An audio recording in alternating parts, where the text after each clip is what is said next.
Hi, good morning, good afternoon, or good evening sa inyong lahat. This is Grace. Welcome to my channel. Ang topic natin ngayon ay, wait, may records. Bakit may pulubing foreigners dito sa Pilipinas? Bakit nga ba? Kilala natin ang mga foreigner, bata pa lang, nakagtatrabaho na, mahusay mag-ipon ng pera, mahusay sa magtrabaho, mahusay mag-budget. And then, hanggang sa mag-retired or mag-byudo, nakapagpalaki na ng mga anak, may mga apo na, kanya-kanya na silang buhay, mag-isa na lang siya sa house. And then, andito na, malungkot siya, nag-iisip siya kung paano mabuhay mag-isa.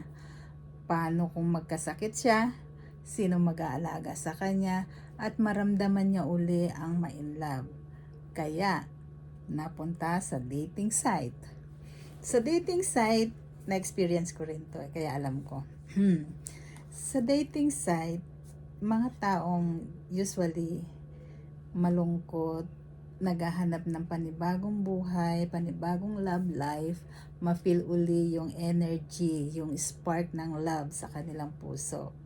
So, nag-online, nakatagpo ng Filipina or ng ibang lahi, at binisita sa Pinas. Nagkagustuhan, na in love, maganda ang spark, kaya nag-propose si Afam. Okay? Ngayon, na in love na sa isa't isa, ang Pinay naman, na in love na din dahil sa mga pinagdaanan din niya sa buhay na malungkot, mahirap, o battered girlfriend or wife or live-in partner dito sa Pilipinas, na in love din siya kay Afam. Nagbago ang buhay niya. Yumaman, naging maluwag sa lahat ng bagay. Meron pa siyang mga anak, tinanggap ng Afam. So, anong dapat nating gawin? Pinaganda ang buhay natin, pinatikman tayo ng magandang buhay na sagana sa pera, sagana sa pagkain, sagana sa magandang mga gamit, bahay. Ano may pwede nating ibalik sa mga yon para naman sa kanya? Ano ang dapat nating gawin? Di ba dapat wag nating samantalahin, wag natin biguin na maibigay yung buhay na gusto niya, yung maramdaman niya uli ang magmahal. Gusto nila, nararamdaman nila na kailangan sila, pero wag abusuhin. Kasi ang asawa ko foreigner din, from Hawaii. So yun ang tinanim ko sa isip ko, sa puso ko, na hindi ko siya bibigyan ng problema, hindi ko siya pahihirapan o sasamantalahin. Kasi galing din ako sa pangit na relasyon sa kalahi natin. Pero pandemic, yun ang nauso na, yung online. Dahil nasa bahay lang tayo, hindi tayo makaalis, makapasyal, makatrabaho. Nakilala ko si Afam. Yun, dahil sabi ko nga, ganito ang buhay namin, biktima din ako ng pangit na relasyon, naubos ako sa pinaghirapan ko sa Saudi ng 15 years, naloko ako. Kaya sabi ko, hindi ko gagawin naman loko o mangsakit ng kapwa ko, lalo na kung mabigyan ako ng second chance na gumanda uli ang buhay ko. So nakilala ko si Afam, dating site, hanggang sa binisita ako, dinalaw ako. After 6 months namin nag-chat, dahil sa meron din akong pinagdadaanan na magulang na binabantayan, inaalagaan, is father ko. So talagang tight ang budget, plus the fact na naubos na ako dun sa dati kong boyfriend. So tinulungan niya ako, sinuportahan niya ako. Nakita niya na nakaratay sa banig. Labas-pasok na kami sa ospital hanggang sa sinabi ng doktor wala ng pag-asa kasi multiple organ disease na siya. merong problema sa baga, sa kidney, diabetic, sa heart, lahat na. Naiiyak na ako. Kasi natulungan ko yung boyfriend ko ng husto sa lahat ng hospital. Pero ngayon magulang ko, hindi ko maibigay ang todo kasi broke na ako. So si foreigner, nakita niya ang status ko. Tinulungan niya ako, sinuportahan niya ng gamot ang father ko. Pandemic pa yung kaya hindi rin ako makapagtrabaho sa hospital. So, binigay niya lahat yung kaya niyang maitulong sa akin hanggang sa bumigay na rin si tatay. So, ayun. Pinuntahan niya ako dito. Nakipagkilala siya sa buong family. Hanggang sa mag-propose siya. Hanggang sa nagpakasal kami. Yun nga. Binigyan niya tayo ang foreigner, binigyan tayo ng pagkakataon na gumanda ang buhay natin. Bakit natin sila sasamantalahin? Di ba dapat tulungan natin sila na madama uli yung pagmamahal na nawala na sa kanila dahil sa divorce or widow sila. Ibigay natin yung tamang kapalit ng mga binibigay nilang kagandahang status sa buhay. Huwag natin sagarin, huwag nating samantalahin yung kabutihan nila. Kasi wala nang susunod doon. Makakarma tayo. Mga Pinay, kapwa kong Pinay o ibang lahi, Asian man o ano, wag.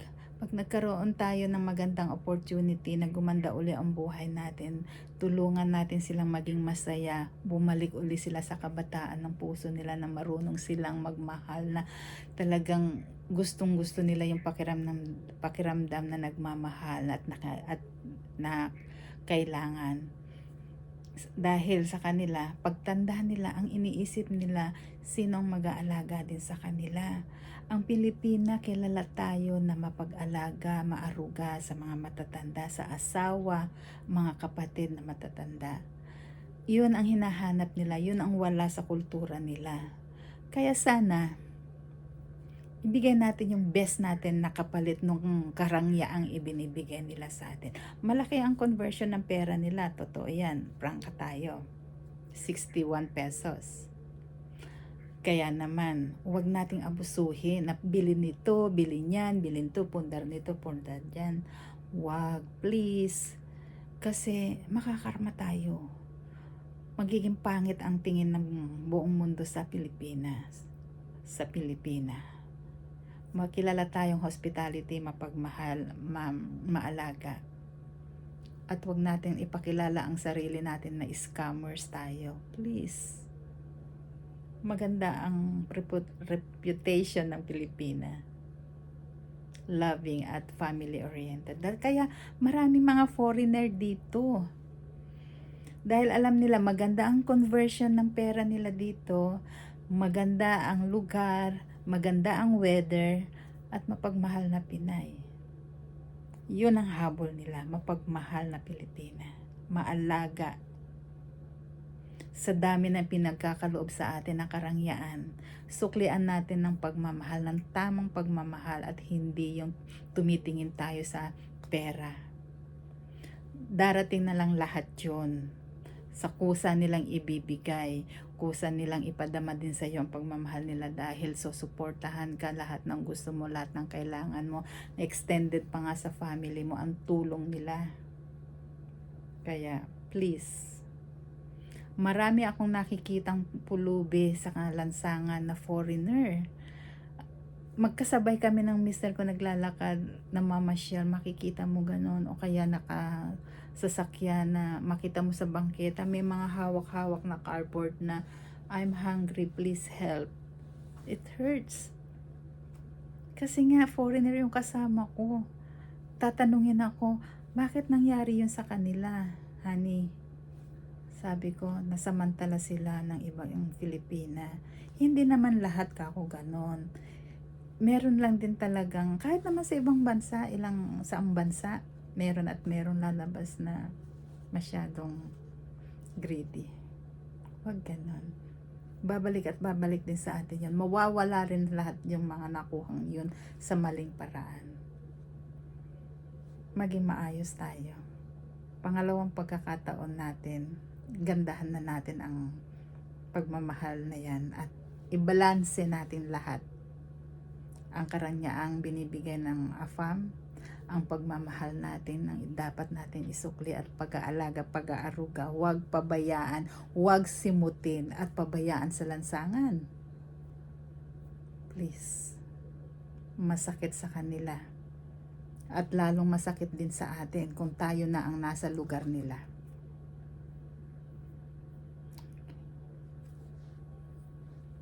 Foreigner ang asawa ko. Nahihiya ako pag may nakikita akong foreigner na pulubi. Kasi kalahi ko, nandito sila sa Pilipinas. Inaabutan na lang namin, naabutan ng mister ko.